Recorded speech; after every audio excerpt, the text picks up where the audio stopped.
बताई थी, जिनमें पहली और सबसे इम्पोर्टेंट बात ये थी कि किसी भी चालक में जो आवेश वाहक होते हैं, आवेश वाहक मैंने आपको कल भी बताया था कि आवेश और आवेश वाहक में छोटा सा डिफरेंस है। आवेश सभी आवेशों को कहा जाता है, जबकि आवेश वाहक उन आवेशों को कहा जाता है जो गतिशील होते हैं, जो विद्युत धारा में अपना योगदान करते हैं। तो ये जो आवेश वाहक हैं ये इलेक्ट्रॉन होते हैं। चालकों में ये जो इलेक्ट्रॉन है, इन पर नाभिक के आकर्षण का मान इतना कम होता है कि ये चालक में यानी धातु में मुक्त रूप से, स्वतंत्र रूप से गति कर सकते हैं, लेकिन ये धातु के पृष्ठ से बाहर नहीं निकलते। इन्हें मुक्त इलेक्ट्रॉन या स्वतंत्र इलेक्ट्रॉन कहते हैं। मुक्त इलेक्ट्रॉन हमेशा विद्युत क्षेत्र के विपरीत दिशा में गति करते हैं, और इसका कारण भी मैंने आपको बताया था, विद्युत क्षेत्र के विपरीत दिशा में क्यों गति करते हैं। मान लीजिए कि विद्युत क्षेत्र की दिशा जो है वो हमारे मोबाइल की स्क्रीन के हिसाब से हम देखें तो लेफ्ट से राइट की ओर है, बाएं से दाईं ओर है।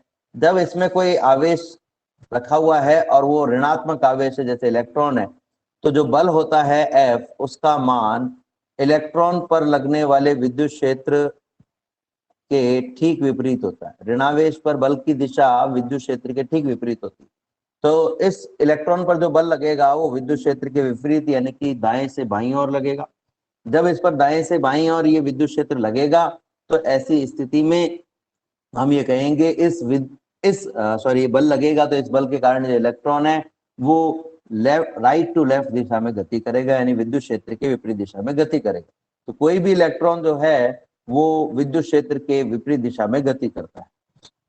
चालक स्थिर वैद्युतिकी में हम कुछ महत्वपूर्ण तथ्य पढ़ेंगे और वो हमें याद भी रखने, आगे भी हमारे काम आएंगे। उन्हें हम सिद्ध भी करेंगे कि ये कैसे सही है। तो हम पहले भाग की ओर चलते हैं। पहला भाग है, चालक के भीतर स्थिर विद्युत क्षेत्र शून्य होता है। चालक के अंदर जो होता है वो विद्युत क्षेत्र का मान हमेशा ही शून्य होता है। अब देखो, किसी भी चालक में अगर हम बात करें तो चालक सामान्य अवस्था में परमाणुओं से, धातु के परमाणुओं से, अणुओं से मिलकर के बना हुआ एक युक्ति है, एक युग्म है, जिसमें बहुत सारे अणु हैं, बहुत सारे परमाणु हैं। हम ये भी जानते हैं कि प्रत्येक अणु और परमाणु सामान्य अवस्था में उदासीन होते हैं, वैद्युत रूप से उदासीन। और वैद्युत रूप से उदासीन होने का मतलब यह है कि उनमें धनावेश और ऋणावेश की जो मात्रा होती है वो समान होती है। यानी हम ये कहें कि टोटल आवेश की मैं अगर बात करूं तो जो कुल आवेश है E, उसका मान कुल आवेश जो Q है उसका जो मान है, नेट आवेश का जो मान है वो शून्य होता है। इस नेट आवेश का मान शून्य होने के कारण इन चालकों के भीतर विद्युत क्षेत्र उपस्थित नहीं होता। अब दूसरी स्थिति कि अगर मैं किसी भी तरीके से चालक पर कोई विद्युत क्षेत्र बाहर से लगा दूं तो तब क्या होगा? क्या तब भी उसके अंदर विद्युत क्षेत्र शून्य होगा? तो आपके सामने मैं एक डायग्राम बना रहा हूं। मान लीजिए हमारे पास में एक चालक है जो विद्युत रूप से उदासीन, इसमें धनावेश भी है, ऋणावेश भी है, धनावेश भी है, ऋणावेश भी है, ऋणावेश भी है, धनावेश भी, अलग अलग प्रकार के आवेश हैं, धनावेश और ऋणावेश, पर इनकी जो परिमाण है वो समान है। ठीक है। जब इस पर कोई बाहरी विद्युत क्षेत्र, मैं इसे बाहरी विद्युत क्षेत्र में रख देता हूं, ये दो सतहों के बीच में मैंने रख दिया है। ये पहली सतह जो प्लस है, दूसरी सतह माइनस है। प्लस का मतलब जो पहली सतह है वो धनात्मक रूप से आवेशित है और दूसरी सतह ऋणात्मक रूप से आवेशित है। तो इस पर एक बाहरी विद्युत क्षेत्र, ये जो सतह ए है, इस सतह ए पर ये सतह P और Q के कारण एक बाहरी विद्युत क्षेत्र E P से Q की ओर कार्य कर रहा है। एक बाहरी विद्युत क्षेत्र E P से Q की ओर कार्य कर रहा है। अब इस बाहरी विद्युत क्षेत्र E के कारण जो प्लेट A है या जो धात्विक सतह A है, उसमें जो धनावेश हैं उन पर विद्युत क्षेत्र की दिशा में, और जो ऋणावेश है उन पर विद्युत क्षेत्र के विपरीत दिशा में बल कार्य करता है। जो धनावेश है उन पर विद्युत क्षेत्र की दिशा में, और जो ऋणावेश है उन पर विद्युत क्षेत्र के विपरीत दिशा में बल कार्य करता है। तो जिस दिशा में बल कार्य करेगा वो आवेश उसी दिशा में जाएंगे। इसलिए धनावेश तो विद्युत क्षेत्र की दिशा में इसके दाईं ओर की सतह पर एकत्रित हो जाएंगे, और जो ऋणावेश है वो बाईं ओर की सतह पर एकत्रित हो जाएंगे। अब ऐसा तो है नहीं कि सारे के सारे ऋणावेश और सारे के सारे धनावेश एक साथ एकत्रित हो जाएंगे। तो हम इसको कुछ इस तरीके से समझे कि जब इस पर बल लग रहा है तो मान लीजिए कि 2 धनावेश और 2 ऋणावेश, 2 धनावेश दाईं ओर यानी राइट साइड में और 2 ऋणावेश बाईं ओर यानी लेफ्ट साइड में एकत्रित हो गए। इस वजह से इस चालक प्लेट के एक और दूसरी ओर इन धनावेश और ऋणावेशों के इकट्ठा होने के कारण इस पर एक अंदर से विद्युत क्षेत्र कार्य करने लगता है। अंदर की तरफ एक विद्युत क्षेत्र कार्य कर रहा है। ये जो प्रक्रिया है जिसमें इस प्लेट ए के संपर्क में कोई भी अन्य वस्तु नहीं आई है, बिना संपर्क में आए इसके एक भाग को धनावेशित और एक भाग को ऋणावेशित कर दिया है, इस प्रक्रिया को हम कहते हैं प्रेरण। यानी इस प्रेरण के कारण प्लेट ए के दाएं भाग यानी राइट साइड में धनात्मक और बाईं और ऋणात्मक आवेश के कारण जो विद्युत क्षेत्र उत्पन्न हुआ है उसे हम कहते हैं प्रेरित विद्युत क्षेत्र ईपी। प्रेरित विद्युत क्षेत्र ईपी। ठीक है, फिर से समझ लीजिए, प्लेट ए है जो विद्युत उदासीन है, इसे हमने किसी विद्युत क्षेत्र ई में रख दिया है, बाहरी विद्युत क्षेत्र ई में रख दिया है। बाहरी विद्युत क्षेत्र का मतलब है ये विद्युत क्षेत्र इस प्लेट के अंदर उपस्थित आवेशों द्वारा नहीं लगाया जा रहा, कोई बाहर से जो आवेश उनके द्वारा लगाया जा रहा है, जिसकी दिशा चित्र के अनुसार पी से क्यू की ओर है।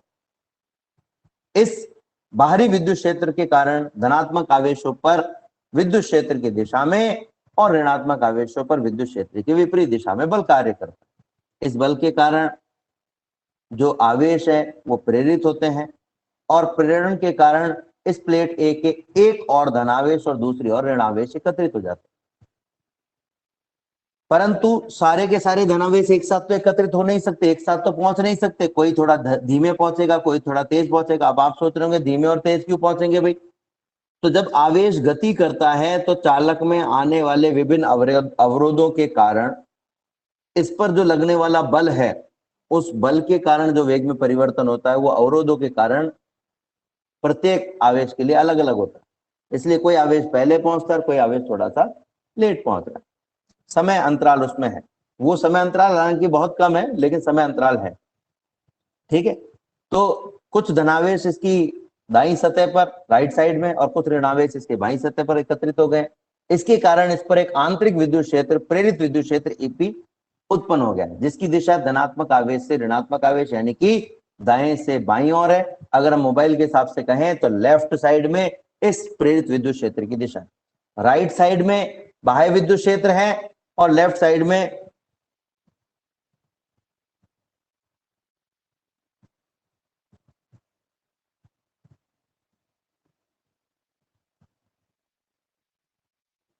एक प्रश्न प्रिंस ने पूछा है, सर प्रोटॉन प्लस नहीं करते हैं क्या गति माइनस की? और मैं प्रश्न नहीं समझा। अच्छा, आप कहना चाह रहे हो कि प्रोटॉन जो है वो गति नहीं करते हैं क्या? इलेक्ट्रॉन मुक्त इलेक्ट्रॉन गति कर रहे थे, वैसे प्रोटॉन नहीं करते। हाँ, प्रोटॉन गति इसलिए नहीं करते क्योंकि प्रोटॉन जो होते हैं वो नाभिक के अंदर एक प्रबल बल से जुड़े हुए होते हैं। नाभिक के अंदर इन पर जो बल लगता है, इलेक्ट्रॉन के मध्य लगने वाले बल की तुलना में कई लाखों गुना तक बड़ा हो सकता है।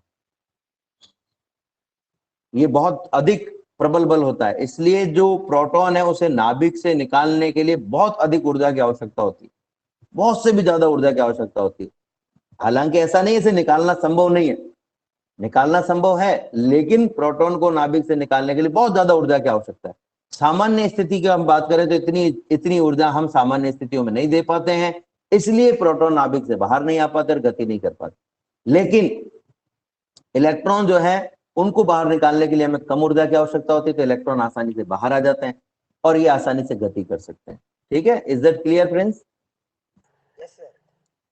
ठीक है, तो हम बात कर रहे थे कि प्रेरित विद्युत क्षेत्र उत्पन्न हो गया है। प्रेरित विद्युत क्षेत्र की दिशा कहाँ है? प्लेट में प्लस आवेश से माइनस आवेश की ओर यानी कि लेफ्ट साइड में, और बाहरी विद्युत क्षेत्र की दिशा राइट साइड में। अब मान लीजिए कि बाहरी विद्युत क्षेत्र का मान है 12 न्यूटन प्रति कूलम। ठीक है, और जो प्रेरित विद्युत क्षेत्र है वो कम आवेशों की वजह से उत्पन्न हुआ है, तो इसका मान है मान लीजिए 3 न्यूटन प्रति कूलम। तो देखो, एक विद्युत क्षेत्र जो राइट साइड में है उसका मान है 12 न्यूटन प्रति कूलम और दूसरा जो विद्युत क्षेत्र उसका मान है 3 न्यूटन प्रति कूलम। दोनों बराबर हैं और एक दूसरे के विपरीत, सॉरी, दोनों एक दूसरे के विपरीत है। तो जो परिणामी विद्युत क्षेत्र होगा उसमें किस विद्युत क्षेत्र का प्रभाव ज्यादा होगा? इसको ऐसे भी कह सकते हो कि एक आदमी 12 न्यूटन बल से 1 कूलाम के आवेश को धक्का दे रहा है राइट साइड में, और दूसरा आदमी 1 कूलाम के आवेश को 3 न्यूटन बल से लेफ्ट साइड में धक्का दे रहा है। तो आप ही मुझे बताएं कि किसका प्रभाव ज्यादा होगा? उस व्यक्ति का जो 12 न्यूटन बल से धक्का दे रहा है, सॉरी, या उस व्यक्ति 12 न्यूटन बल से जो धक्का दे रहा है उसका प्रभाव ज्यादा होगा? डेफिनेटली उसका प्रभाव ज्यादा होगा। यानी हम ये कहेंगे कि जब भी प्रेरित विद्युत क्षेत्र उत्पन्न हुआ है, तो जब तक प्रेरित विद्युत क्षेत्र का मान कम है तब तक बाह्य विद्युत क्षेत्र प्रभावी रहेगा, और बाहरी विद्युत क्षेत्र प्रभावी रहेगा तो इस विद्युत क्षेत्र के कारण क्या होगा? इस विद्युत क्षेत्र के कारण जो धनावेश है वो राइट वाली सतह पर, धनावेश राइट वाली सतह पर एकत्रित होते रहेंगे और ऋणावेश लेफ्ट वाली सतह पर एकत्रित होते रहेंगे।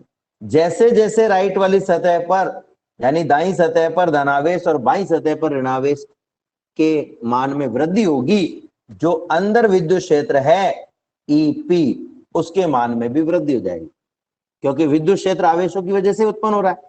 और एक समय ऐसा आएगा जब इस आंतरिक विद्युत क्षेत्र का मान इस बाह्य विद्युत क्षेत्र के बराबर हो जाएगा।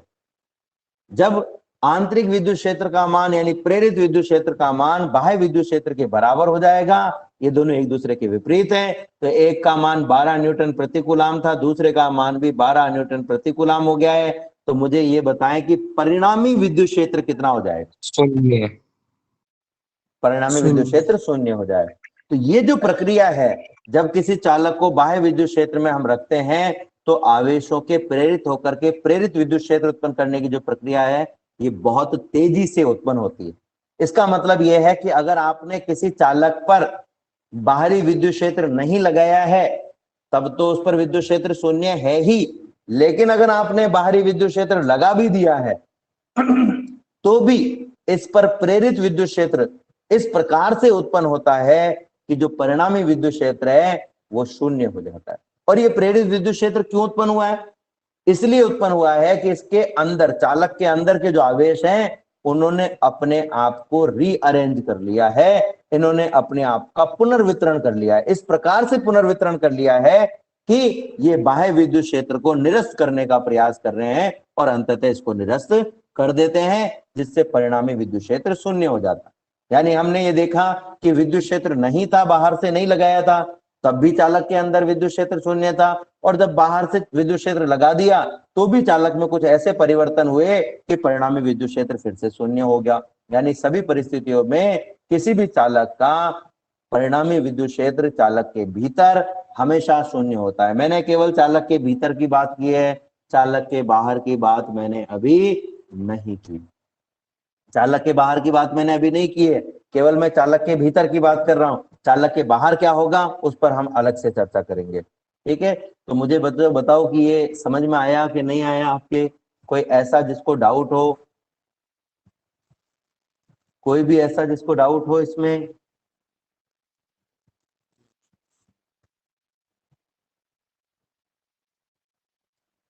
सभी के समझ में आ गया ये टॉपिक? आगे बढ़े हम? Yes sir. आगे बढ़ने से पहले हम एक बार फिर से इस टॉपिक पर थोड़ी सी चर्चा फिर से कर लेते हैं, जिससे आपको ये और अच्छे से समझ में आ जाएगा। हमारे पास में आप चित्र में देख रहे होंगे एक चालक ABCD है। सामान्य अवस्था में विद्युत उदासीन होता है, यानी इस पर कुल आवेश का मान शून्य होता है। कुल आवेश का मान शून्य होने के कारण इस पर विद्युत क्षेत्र शून्य है। जब भी इस चालक को किसी बाहरी विद्युत क्षेत्र E में रखा जाता है तो बाहरी विद्युत क्षेत्र के कारण जो मुक्त इलेक्ट्रॉन है, अब देखो चालक में गति कौन कर रहा है? मुक्त इलेक्ट्रॉन। तो ये मुक्त इलेक्ट्रॉन जो है वो सतह AB से सतह CD की ओर गति करते हैं। इससे सतह AB पर इलेक्ट्रॉन की कमी हो जाएगी और इलेक्ट्रॉन की कमी होने के कारण सतह A पर धनावेश एकत्रित हो जाएगा। जबकि CD पर ये इलेक्ट्रॉन जा रहे हैं, तो CD पर जब ये इलेक्ट्रॉन जा रहे हैं तो ऐसी अवस्था में CD पर ये इलेक्ट्रॉन की अधिकता हो जाएगी, इसलिए CD पर ऋणावेश उत्पन्न हो जाएगा। जैसे इलेक्ट्रॉन भाग AB से CD की ओर गति करेंगे तो भाग AB पर इलेक्ट्रॉन की कमी और भाग CD पर इलेक्ट्रॉन की अधिकता के कारण धनात्मक और ऋणात्मक आवेश होते जाते हैं। आवेश का ये जो पुनर्वितरण हो रहा है, इसकी वजह से इस चालक के अंदर एक प्रेरित विद्युत क्षेत्र EP उत्पन्न हो जाता है। या हम कहें एक विद्युत क्षेत्र उत्पन्न हो जाता है, इसे हम प्रेरित विद्युत क्षेत्र कहते हैं। ये जो विद्युत क्षेत्र है ये क्या करेगा? अब देखो पहले वाला विद्युत क्षेत्र क्या कह रहा था और नया वाला विद्युत क्षेत्र क्या कह रहा है, तो उसको अगर हम बारी बारी से समझे तो पहले वाला विद्युत क्षेत्र इस तरफ लगाया था, तो ये कह रहा था कि भाई इलेक्ट्रॉन मेरे विपरीत दिशा में जाओ, यानी A से B पर जाओ। ठीक है, लेकिन नया वाला विद्युत क्षेत्र जो है उसकी दिशा किस तरफ है? उसकी दिशा इस ओर है, सॉरी इस ओर है, इस ओर है। ये नया वाला विद्युत क्षेत्र कह रहा है कि इलेक्ट्रॉन मेरे विपरीत जाओ, यानी कि इधर से इधर जाओ।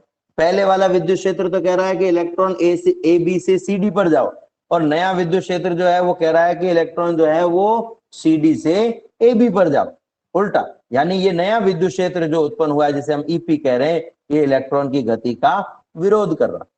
ठीक है, जब भी इस प्रेरित विद्युत क्षेत्र का मान, चूंकि EP और जो EO है, जो पुराना विद्युत क्षेत्र है वो कहता है AB से CD पर जाओ, नया कहता है CD से AB पर आओ, तो इनमें से जो प्रभावी होगा उसका प्रभाव आपको दिखाई देगा। जब तक बाह्य विद्युत क्षेत्र प्रभावी होगा, AB से इलेक्ट्रॉन CD पे जाते रहेंगे, AB के धनावेश में वृद्धि होती रहेगी और CD के ऋणावेश में वृद्धि होती रहेगी। इसकी वजह से जो ये प्रेरित विद्युत क्षेत्र, इसके मान में भी वृद्धि होती रहेगी, और एक समय ऐसा आएगा कि प्रेरित विद्युत क्षेत्र बाह्य विद्युत क्षेत्र के बराबर हो जाएगा। विपरीत तो ऑलरेडी ये है ही, और ऐसी स्थिति में जो परिणामी विद्युत क्षेत्र है वो शून्य हो जाएगा, क्योंकि बाहरी विद्युत क्षेत्र तो कहेगा इलेक्ट्रॉन को भाई तुम AB से CD पर जाओ, और जो प्रेरित विद्युत क्षेत्र है वो कहेगा नहीं CD से AB पर जाओ। जब दोनों ही समान बल लगाएंगे तो इलेक्ट्रॉन ना तो AB से CD पर जा पाएगा, ना CD से AB पर जा, AB से CD पर जा पाएगा, ना CD से AB पर जा पाएगा, और हम कहेंगे जो इलेक्ट्रॉन है उसका प्रवाह रुक जाएगा।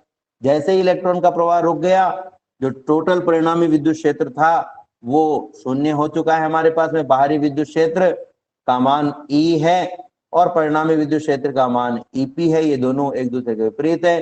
परिणामी विद्युत क्षेत्र जैसे ये बराबर हो जाएंगे एक दूसरे से कट जाएंगे और शून्य आ जाएगा हमारे पास में। तो इस प्रकार से हम इसको समझ सकते हैं। अगले भाग पर हम चलें तो अगला भाग कह रहा है कि आवेशित चालक के बाहर विद्युत क्षेत्र जो होता है वो हमेशा पृष्ठ के अभिलंबवत होता है। अब बाहर की बात आ गई, पहले अंदर की बात चल रही थी, अब बाहर की बात आ गई। तो बाहर तो विद्युत क्षेत्र, अंदर तो विद्युत क्षेत्र शून्य होगा हमेशा, लेकिन बाहर विद्युत क्षेत्र शून्य नहीं होता।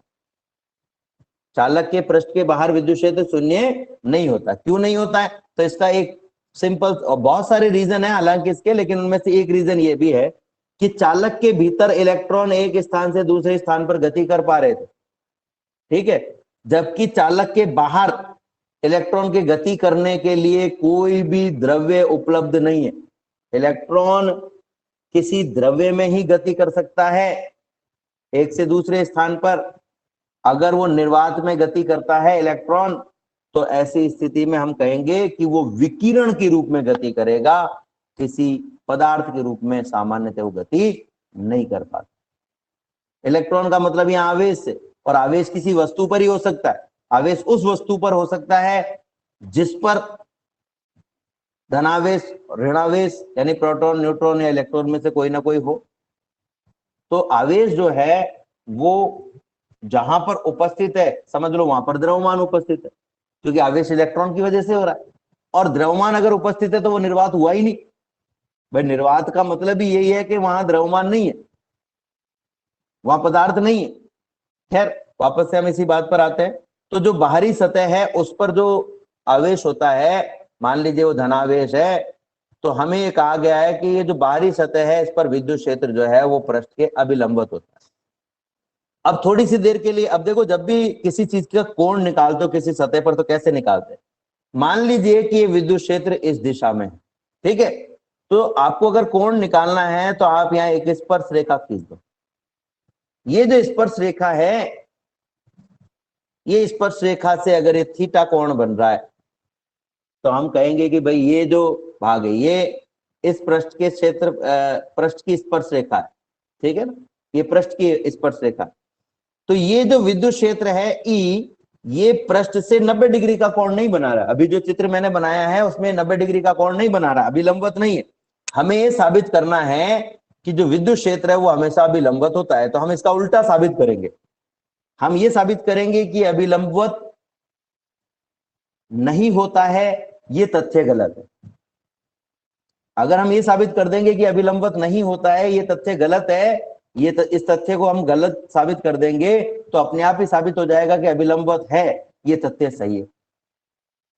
अभिलंबवत नहीं है, इस तथ्य को अगर हम गलत साबित कर दें तो अपने आप ही अभिलंबवत है, ये साबित हो जाएगा। तो हम यहाँ पर क्या कह रहे हैं कि भाई हमने मान लिया कि जो विद्युत क्षेत्र है वो पृष्ठ से अभिलंबवत नहीं है। अभिलंबवत नहीं है तो क्या होगा, ये विद्युत क्षेत्र हो गया। अब इस विद्युत क्षेत्र के हम दो घटक निकाल सकते हैं। इस विद्युत क्षेत्र के हम कितने घटक निकाल सकते हैं, दो घटक निकाल सकते हैं। इस ई को अगर मैं नीचे की ओर लेके जाऊं तो ये जो मैंने स्पर्श रेखा बनाई है, इस स्पर्श रेखा पर आने पर इस ई का जो कोण थीटा दिया हुआ है वो शून्य हो जाएगा, और कोण जिस रेखा पर जिस दिशा में आने पर शून्य हो जाए वो उस दिशा में cos थीटा का घटक होता है, ठीक है। ऐसे इस ई को अगर मैं दूसरी तरफ लेके जाऊं तो ये हो जाएगा ई साइन थीटा। ये जो ई साइन थीटा है ये इस विद्युत क्षेत्र का लंबवत घटक है, पृष्ठ के लंबवत घटक है, और जो ई cos थीटा है वो इसके स्पर्श रेखा के अनुदिश घटक है। तो हमें यह साबित करना है कि ये जो ई cos थीटा है इसका मान 0 होता है। हमें साबित करना है कि ई cos थीटा का मान 0 होता है।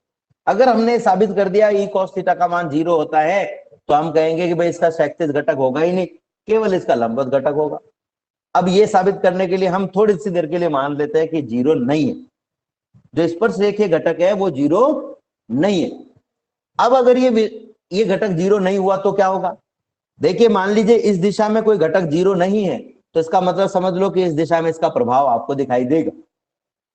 अगर ये 0 है तो प्रभाव नहीं दिखाई देगा। फिर से समझ लो, मैं जो बात बोल रहा हूं उसको बड़े ध्यान से सुनना, बहुत इंपॉर्टेंट बात है। हम ये कह रहे हैं कि मान लीजिए आपके पास में एक सतह है जिस पर विद्युत क्षेत्र जो है वो इस दिशा में है, ये क्षैतिज रेखा से थीटा कोण बना रहा है, यानी कि ये पृष्ठ के लंबवत नहीं है। तब इसके दो घटक होंगे, एक घटक होगा ई cos थीटा और दूसरा घटक होगा ई sin थीटा। हमें यह साबित करना है कि जो ई cos थीटा है वो 0 है, क्योंकि जब ई cos थीटा 0 हो जाएगा साबित, तो अपने आप ये साबित हो जाएगा कि विद्युत क्षेत्र का केवल लंबवत घटक ही हो सकता है, स्पर्श रेखीय घटक हो ही नहीं सकता। यानी कि हम ये कह सकते हैं जो विद्युत क्षेत्र है वो हमेशा अभिलंबवत होगा और किसी दिशा में नहीं हो सकता। पर थोड़ी सी देर के लिए हम मान लेते हैं कि ई cos थीटा 0 नहीं है। जब ई cos थीटा 0 नहीं है तो इसका मतलब ये हुआ कि जिस भी दिशा में ई cos थीटा है उस दिशा में आपको प्रभाव नजर आना चाहिए विद्युत क्षेत्र का। अब देखो ई cos थीटा का मतलब भी एक प्रकार का विद्युत क्षेत्र ही है। विद्युत क्षेत्र के घटक भी विद्युत क्षेत्र ही होते हैं, कोई अलग चीज नहीं होती। तो इसका मतलब यह हुआ कि स्पर्श रेखीय दिशा में कोई ना कोई विद्युत क्षेत्र काम कर रहा है। हम सब जानते हैं कि जब भी विद्युत क्षेत्र काम करेगा तो उस विद्युत क्षेत्र के कारण आवेशों पर एक बल लगता है, और वो जो बल होता है वो हमेशा विद्युत क्षेत्र के विपरीत दिशा में होता है। यानी कि इस चालक की सतह पर जो इलेक्ट्रॉन है, जो आवेश है, उन आवेशों पर इस ई cos थीटा के कारण एक बल लगना चाहिए, और वो बल धनावेश पर ई cos थीटा की दिशा में और ऋणावेश पर ई cos थीटा के विपरीत दिशा में होना चाहिए। धनावेश पर ई cos थीटा की दिशा में और ऋणावेश पर ई cos थीटा के विपरीत दिशा में होना चाहिए। और जैसे ही बल लगेगा तो आवेश को क्या करनी चाहिए, गति करनी चाहिए। अगर आवेश गतिशील हो गया तो क्या वो स्थिर रहा? गतिशील का मतलब यहां पर जब भी किसी वस्तु पर बल लगता है तो बल लगने पर उसकी जो गति होती है उस गति का त्वरण शून्य नहीं होता है, यानी ये अशून्य त्वरण से गति करेगा, त्वरित गति करेगा। तो ये गति करेगा, जब ये गति करेगा तो क्या ये स्थिर रहेगा? क्या हम इसे स्थिर आवेश कह पाएंगे? बताइए। नहीं सर, स्थिर आवेश नहीं नहीं कह कह पाएंगे, नहीं कह पाएंगे। जब हम स्थिर आवेश नहीं कह पाएंगे तो फिर ये चालक के लिए, स्थिर आवेश के लिए तो कोई हम चीज ज्ञात ही नहीं कर रहे। हम जो भी चीजें ज्ञात कर रहे हैं उसमें हम क्या कह रहे हैं कि अगर चालक पर आवेश स्थिर होता तो क्या होता। तो हम कहेंगे कि अगर विद्युत क्षेत्र का लंबवत घटक है और क्षैतिज घटक है, दोनों ही घटक है, तो ऐसी स्थिति में आवेश गतिशील रहेगा, स्थिर नहीं रहेगा। यानी कि ये जो कैलकुलेशन है, जो हमारा शुरुआत का एजम्पशन है, उसके विपरीत हो जाएगा। शुरुआत में हमने कह दिया कि आवेश स्थिर है, शुरुआत में हमने क्या कह दिया कि आवेश स्थिर है। तो अगर आवेश स्थिर है तो इसका मतलब उस पर कोई बल नहीं लग रहा है, और अगर उस पर कोई बल नहीं लग रहा है तो इसका मतलब यह है कि आवेश पर जो बल का मान होता है F बराबर Q इंटू ई। अगर मैं कहूं बल नहीं लग रहा है, यानी F का मान 0 है, इसका मतलब क्या हो गया, Q इंटू ई का मान 0 हो गया। Q इंटू ई का मान 0 हो गया, और Q इंटू ई का मान 0 है, इसका मतलब या तो Q 0 है और या फिर E 0 है। तो Q तो 0 नहीं है, आवेश तो है, आवेश का परिमाण तो 0 नहीं है, आवेश तो उपस्थित है, स्थिर है, गतिशील है, जैसा भी, पर आवेश तो है। इसका मतलब क्या हुआ, E 0 है। तो जब बल 0 होता है तो इसका मतलब विद्युत क्षेत्र भी 0 होता है। अब ध्यान से समझना मेरी बात को। तो मैंने क्या कहा कि इस पृष्ठ पर आवेश स्थिर है, इसका मतलब इस पृष्ठ पर आवेश स्पर्श रेखीय दिशा में गति नहीं कर रहा है। और आवेश जब स्पर्श रेखीय दिशा में गति नहीं कर रहा है तो ऐसी अवस्था में हम ये कहेंगे कि स्पर्श रेखीय दिशा में किसी प्रकार का कोई विद्युत क्षेत्र काम नहीं कर रहा है। इसका मतलब यह है कि स्पर्श रेखीय दिशा में जो विद्युत क्षेत्र E cos थीटा है उसका मान 0 होगा। स्पर्श रेखीय दिशा में जो E cos थीटा है उसका मान 0 होगा, और E cos थीटा का मान 0 है। इसका मतलब यह हुआ कि जो थीटा है उसका मान 90 डिग्री है। भाई या तो E cos थीटा में कौन 0 हो सकता है? E cos थीटा में या तो E 0 होगा या तो cos थीटा 0 होगा। अगर E 0 हो गया, विद्युत क्षेत्र 0 हो गया, तो इसका मतलब यहां पर आवेश है ही नहीं, जो कि बात ही गलत हो जाएगी। ठीक है। दूसरा क्या है, cos थीटा 0 हो गया। cos थीटा 0 कब हो सकता है? तो cos थीटा तब 0 हो सकता है जब थीटा का मान 90 डिग्री हो। यानी कि हम ये कहेंगे कि थीटा का मान कितना होना चाहिए, 90। और यही तो हम साबित करना चाह रहे थे कि जो विद्युत क्षेत्र है वो 90 डिग्री के कोण पर होता है, उसका कोई भी शक्ति घटक उपस्थित नहीं होता है। तो आप इसको इसी तरीके से कहेंगे कि माना विद्युत क्षेत्र का, मैं इसको एक बार फिर से बता देता हूं, अभी आपको फिर से जब हम इसको समझेंगे तो आपको और अच्छे से समझ में आ जाएगा कि आवेशित चालक के पृष्ठ पर आवेश होते हैं वो स्थिर होते हैं। ये हम मान लेते हैं कि जो चालक के पृष्ठ पर विद्युत क्षेत्र है वो अभिलंबवत नहीं है, थीटा कोण बना रहा है। अगर थीटा कोण बना रहा है तो इसका एक घटक E cos थीटा स्पर्श रेखा की दिशा में होगा, यानी स्पर्श रेखीय घटक होगा। ये पृष्ठ के समानांतर होता है, स्पर्श रेखीय घटक पृष्ठ के समानांतर होता है। तो ये इस पृष्ठ पर इलेक्ट्रॉनों को गति कराने का प्रयास करेगा, इलेक्ट्रॉन इसके विपरीत दिशा में गति करने लगेंगे। अगर इलेक्ट्रॉन गतिशील हो जाएंगे तो चालक की सतह पर इलेक्ट्रॉन को हम स्थिर कह ही नहीं सकते, जो कि हमने शुरुआत में कहा, यानी हमारे शुरुआत के जंक्शन के विपरीत हो जाएगा। तो हम कह सकते हैं कि अगर इलेक्ट्रॉन स्थिर है तो इसका मतलब इलेक्ट्रॉन गति नहीं कर रहा। इलेक्ट्रॉन गति नहीं कर रहा है मतलब इस पर कोई बल नहीं लग रहा है, इस पर बल नहीं लग रहा है मतलब स्पर्श रेखीय दिशा में कोई भी विद्युत क्षेत्र उपस्थित नहीं है। या हम ये कहें कि स्पर्श रेखीय दिशा में जो विद्युत क्षेत्र है वो शून्य है, यानी E cos थीटा 0 है। अब E cos थीटा 0 है, इसका मतलब cos थीटा 0, E तो 0 नहीं है, क्योंकि आवेश तो है। E 0 तब होगा जब आवेश नहीं होगा, विद्युत उदासीन सतह होगी। तो cos थीटा तो 0 है। अब cos थीटा 0 है तो 0 कब तब हो सकता है cos थीटा, जब थीटा का मान 90 डिग्री हो। यानी कि हम ये कह सकते हैं कि जो विद्युत क्षेत्र है वो सदैव ही पृष्ठ के अभिलंबवत होता है, विद्युत क्षेत्र सदैव ही पृष्ठ के अभिलंबवत होता है। तो बच्चों ये बात आपको समझ में आई कि नहीं आई? Yes sir. आगे सर, आगे सर। आगे सर। ठीक है। अब अगला जो भाग है वो कह रहा है कि स्थैतिक स्थिति में किसी भी चालक के भीतर, चालक के अंदर कोई आवेश नहीं हो सकता। स्थैतिक अवस्था में कोई चालक के अंदर स्थैतिक अवस्था में किसी भी चालक के अंदर कोई भी आवेश नहीं हो सकता। तो इसको कैसे हम साबित करेंगे? देखो, हम सब जानते हैं, सामान्य अवस्था की बात करें हम, तो किसी भी चालक के अंदर जो नेट आवेश होता है वो जीरो होता है ना, उदासीन हो तो जीरो होता है, और नेट आवेश जीरो होता है, ये हम सबको पता है।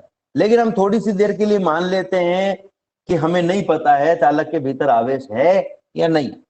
हमें एक बात जरूर पता है गाउस के नियम से, कि जो किसी भी चालक की, अगर मैं बंद चालक की बात करूं, किसी भी बंद चालक की बात करूं, तो उस बंद चालक का जो फ्लक्स होगा, बंद पृष्ठ का फ्लक्स होगा, वो उसमें उपस्थित आवेश का 1/ε0 गुना होगा।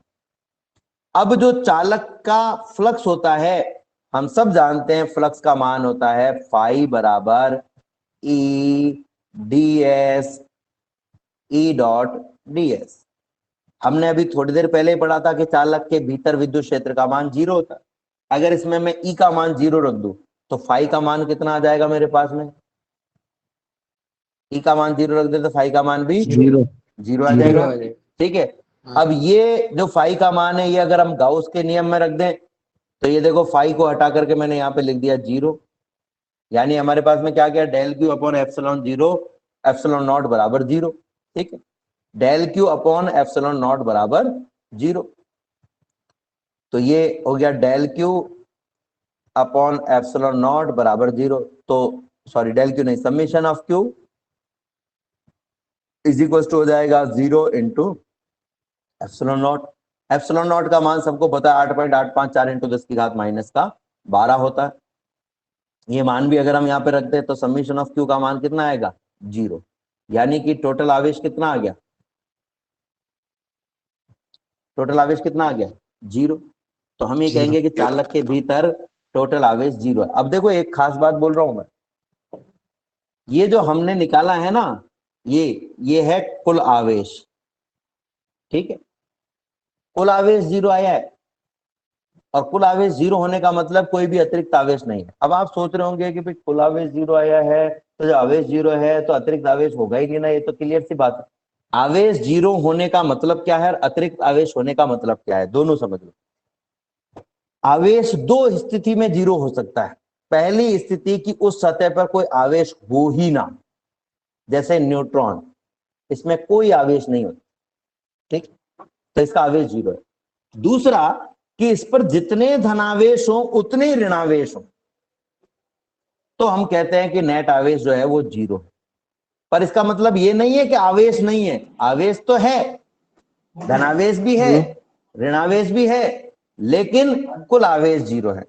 जब मैं कहूं, ध्यान से समझे मेरी बात को, कि मान लीजिए आपको मैंने कहा कि भाई चार तो है धनात्मक आवेश इलेक्ट्रॉन, और पांच है ऋणात्मक, सॉरी, चार तो है ऋणात्मक आवेश इलेक्ट्रॉन और पांच है धनात्मक आवेश प्रोटॉन। ठीक है, अब इलेक्ट्रॉन का आवेश कितना होता है, तो हम कहेंगे भाई इलेक्ट्रॉन का आवेश होता है 1.6 इंटू 10 की घात माइनस का 19, और प्रोटॉन का आवेश कितना होता है, तो हम कहेंगे ये भी होता है 1.6 इंटू 10 की घात माइनस का 19। ठीक है, ये माइनस का आवेश, ये प्लस का आवेश। अब इन दोनों को जोड़ो तो कितना आएगा आपके पास में, तो दोनों को जब हम जोड़ेंगे तो दोनों में से 1.6 इंटू 10 की घात माइनस 19, ये तो आ गया कॉमन, और पहले में से बचा माइनस का 4 और दूसरे में से बचा प्लस का 5। माइनस 4 प्लस 5 कितना हो जाएगा? प्लस का 1। तो ये आ जाएगा आपके पास में 1 इंटू 1.6 इंटू 10 की घात माइनस का 19 कूलाम। गुणा करोगे तो भी आपके पास में 1.6 इंटू 10 की घात माइनस 19 कूलाम ही आए।